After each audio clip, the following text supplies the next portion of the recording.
Hey guys, Kevin Downey from Kevin M. Downey. Thanks so much for taking the time today. Really appreciate it.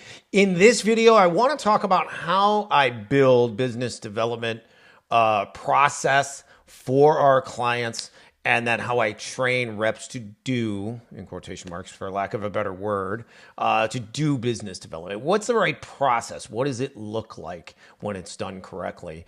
And basically, on our Ultimate Sales and Business Development Guide for B2B owners, I've got the outline and some samples of that kind of work, and that's what I custom build for clients as part of our recruiting programs. But I want to walk through specifically the B2B business development part today. If you are not familiar with us, our service offerings, and what we have, our website is kevinmdowney.com. We also have a rate card that's in PDF. We basically do recruitment of sales and business development reps for clients of all types of businesses and all over the United States. And we actually also recruit 48 countries in Latin America for remote sales and business development reps working in English or sometimes Spanish or bilingual. In any case, on our website, you can get all kinds of information, testimonials, FAQ, all that stuff.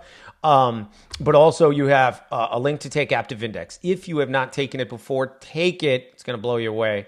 It takes 8 to 10 minutes. The accuracy level will amaze you, and it will tell you a lot and will explain a lot. And I cover it in other videos and on podcasts of how we identify whether somebody is built for sales and what type of sales they're built for. And we do that with Aptive Index. And then finally, we got a button in the upper right-hand corner to schedule a call. Okay? All right, let's talk about B2B business development, build-out process, build-out training. Let me see here. Can we get a little bit closer?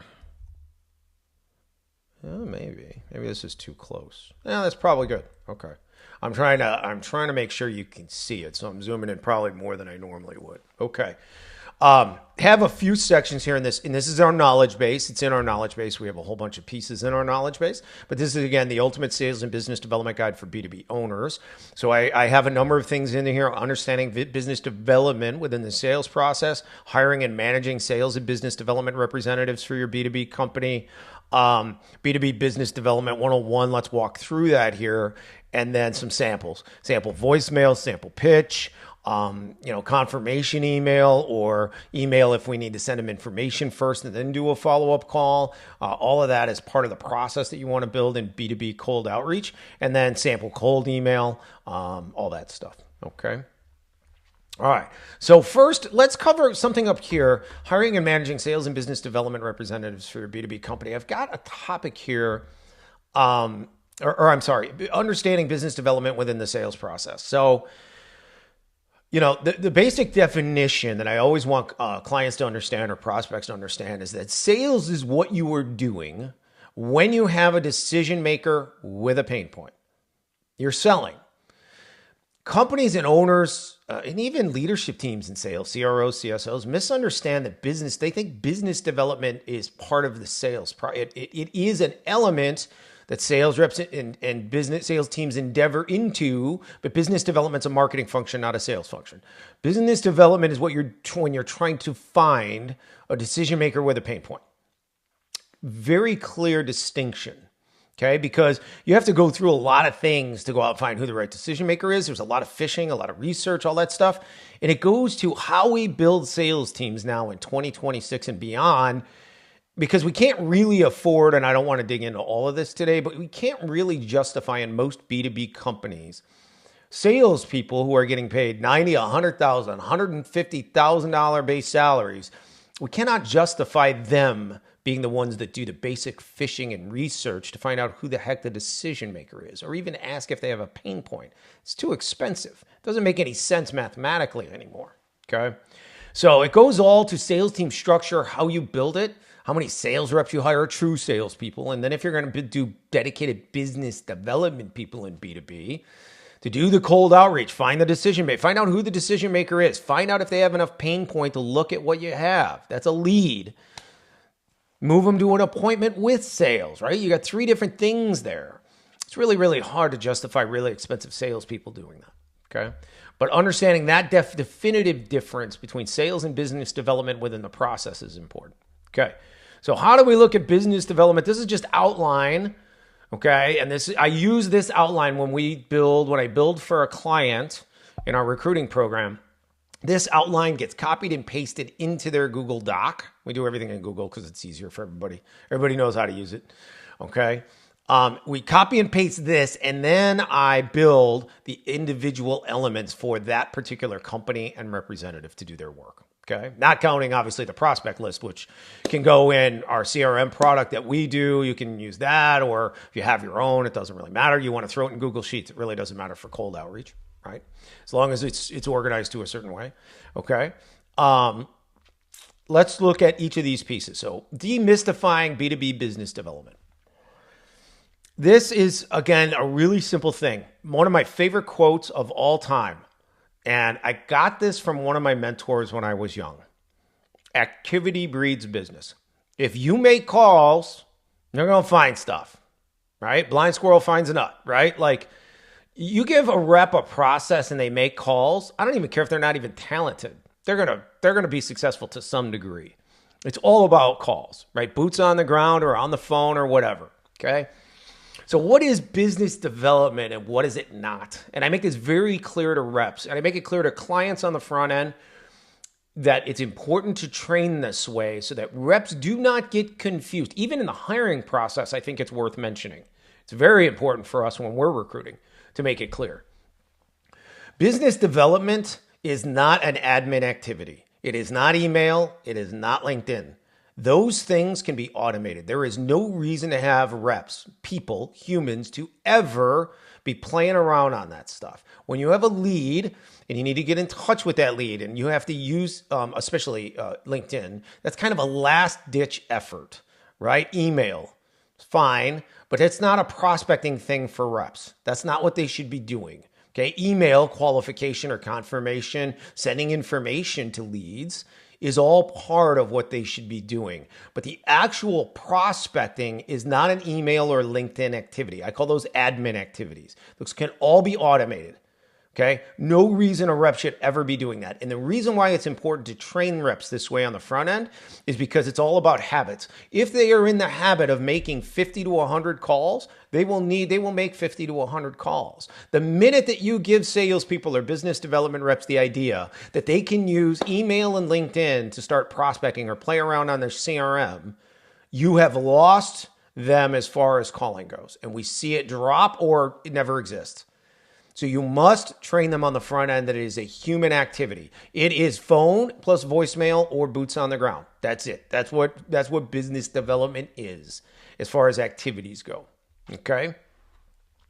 When we build prospect lists, we build everything in Apollo for clients. I'll just show you an example really quick. Can hone in on, I show reps how to do this if they, obviously we're doing it as part of our recruiting programs, but if the rep needs to learn and clients are on Apollo or we get them on Apollo, I will build their stuff in Apollo for them in their Apollo account, and you can hone in on everything. And I like to train reps on this so that they understand how to build prospect lists. Okay, some companies, somebody else is doing it, maybe a VP of sales, CRO, CSO, or an owner. But it's not a bad thing for reps to understand who they're targeting, right? And how we identify those people when we build a list and we load it into the CRM or whatever we're using, right? So you can hone in on industry and keywords, or you can eliminate them, right? We can hone in on revenue, whether or not they have a type of person in the company. So it's like a salesperson, employee count, geography, both the company and the people. There's so many different things. We've got a gazillion filters in Apollo that we could use. I would say these are the main ones we're using. So employees by department is a real common one that I use with clients. We use it ourselves, actually. We use keyword and some other things really commonly in our work for us as an agency. But clients, I would say employees by department, certain technologies in the company is something we'll look at sometimes, all those kinds of things. Okay. But generally speaking, we are looking at whether or not industry and keyword, and then we're looking at, I lost where we're going here. And then we're looking at titles. Who are the titles of the people that we need to pull into a list for a rep to call on and why? Very important. So I cover that when I'm training reps. Sorry, that was a little slow there. All right, process, business development process. And now you take that list and you put it in wherever it is. The easiest to manage, we have our own CRM structure that we have built within a particular platform. I show it to you in another video. Also, if you have a CRM and you want to put the prospect list in your CRM, that's fine. I want to see certain things in that CRM though to make that make sense. But if you have to, you can throw it in Google Sheets if you have to. I mean, it's fine as long as we have a way for the rep to track lead status, which we can help clients with that. But we have a CRM that we have built in a particular platform that we can actually put you on or set up for you, and it's amazing. Totally amazing. Okay. And it's specifically designed for cold outreach. Like even if a company has a CRM, I like the reps to be on something else for their cold outreach list. And then when they generate a lead, then that person can go in the CRM. Okay. So what is the process? What are we doing with a rep? Step by step. Okay. First and foremost, we have to identify the decision maker. This is where so many companies get lost in letting their expensive salespeople sit there and go through 250 marketing people at a target, and they spend a week trying to figure out who the right person to talk to is, or a day even. It's a waste of time. That's not what salespeople should be doing. They're too expensive for that. Okay. But I show reps how to identify decision maker as a process, how to utilize other people in the company, looking at titles, examining who you're targeting and with what size of company, who are the other titles in the company. So I go into that a lot. I work with them on phone trees and using voicemail. Phone trees are easy. Most reps can figure that out pretty quickly and they know how to do it. Voicemail is very important. Voicemail is just like email subject lines. You don't pitch in a voicemail ever, right? There's always a tactic that you can use to get calls back at a higher clip than pitching in your voicemail. Okay. So I go through that with them. I show them that step process. You get to decision maker. You have to ask if they have a pain point. Do they have this pain point? Can you use this? And we'll go through ours in a second here as an example. We're going to offer a solution. So you have this pain point. Great. We got a lead. Here, I got this. This is what we do, right? I want to show you what we do, right? Typical process is going to be to send them information with a CTA, a call to action, to schedule a call, or the rep's going to follow up with them, right? Maybe schedule a call if it's a BDR team. They're going to schedule a call for sales, but they're not usually going to get that on the first call. Okay, we train the rep to try, but it's usually not going to happen, okay? But you're going to send info. If you can keep them on the phone, get them to look at their email, look at the info while you have them on a call, right? I train that with reps, but it's not the easiest thing in the world to achieve, being honest, right? People are busy and they want to bail off the call pretty quickly, okay? Once you've solidified, though, that they are willing to look at something and what you do, and you can gather some intel in the process, now you've got a lead. Now the trick is if you're a BDR team, we're trying to move them to a call with sales rather than sales have to chase that person down, although in some cases that's what our reps do. BDRs go out and find leads, generate the leads, and hand them to sales, and then sales chases them down. Sometimes the BDRs are supposed to schedule appointments. Just depends on the company, right?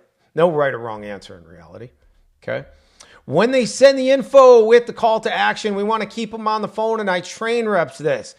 It's called While I Have You.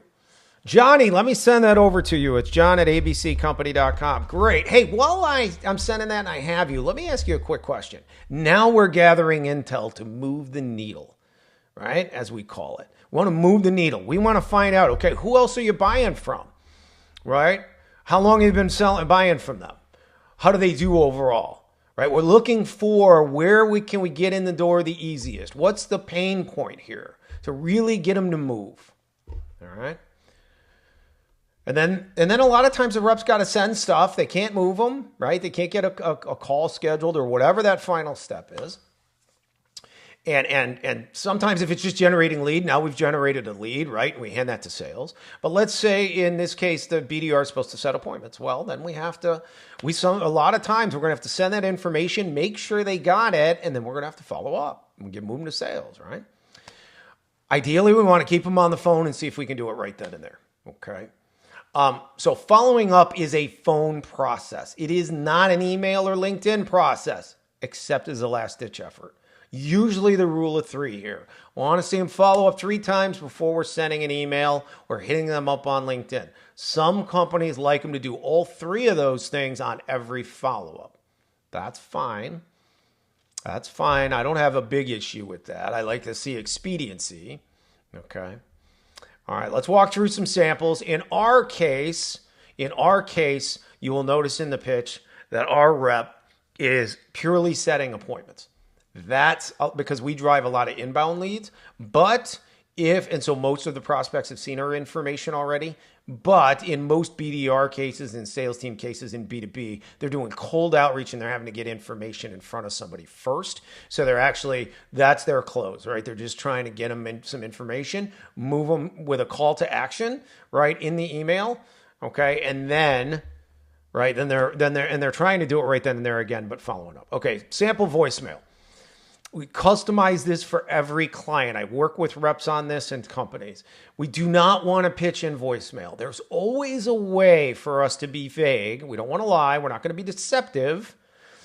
We just don't want to give them too much detail, right? So our voicemail, right? Leo's voicemail. I was calling to see if you could use an experienced rep who could generate leads and appointments for you, or curious if you could use a really good experienced sales rep or inside sales rep. All the same thing. We do different things at different times. Okay, my name is rep's name. Call me back at ... Done. That's it. That's all it is. We're not pitching, right? And there's always a way to do this. Always a way to do this without pitching. Okay? Sample pitch, right? Very quickly, Leo from Kevin Downey. I know you're busy. Only take 20 seconds of your time. That's fine. I don't have a big problem. Calling to see if you could use this. Do you have this pain point? Could you use a high-performing rep, experienced rep, who could generate leads and appointments for you or your sales team? It's one pitch. Do you have that problem? Yes or no? If yes, now we got a lead, a start of a lead anyway. If so, my boss can find you a rep who's truly built for B2B prospecting and cold outreach. No money due up front. That's attractive, right? Okay. Now we know if salary is an issue, a lot of our small prospects that we get interest from, right? They're 1 to 10 employees, something like that. They can't afford a rep in the United States a lot of times. We've got all kinds of reps in Latin America that they can use that we're recruiting 48 countries all day, every day in Latin America, plus the United States, of course, for remote inside sales and business development. We also, of course, recruit custom and local in-house reps, outside sales reps, all that stuff. But anyway, if salary is an issue, then we can mention Latin American reps. Okay. Want to schedule a quick 10-minute call with him so he can walk through our process options, how it works, pricing, etc. That's it. 10-minute call. That's all we need. I'm going to email you confirmation on our rate card.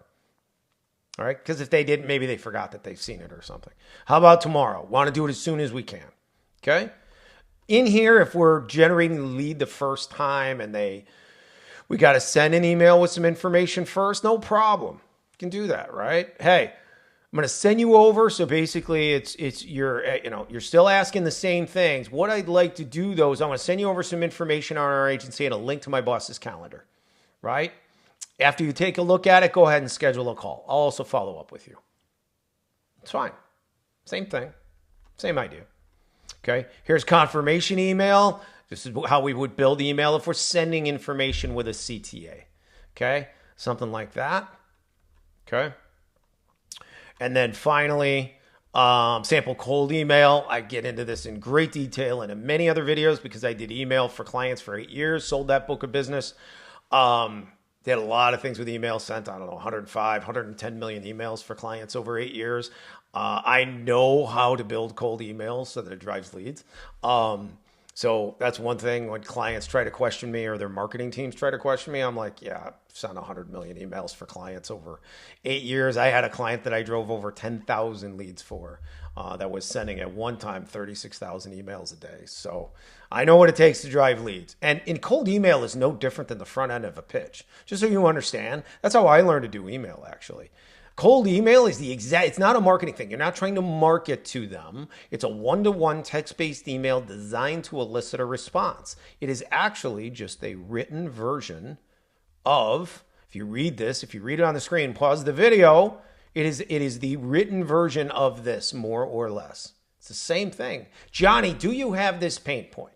If you do, we can help you solve it. I got this. This is what I want to do next. That's it.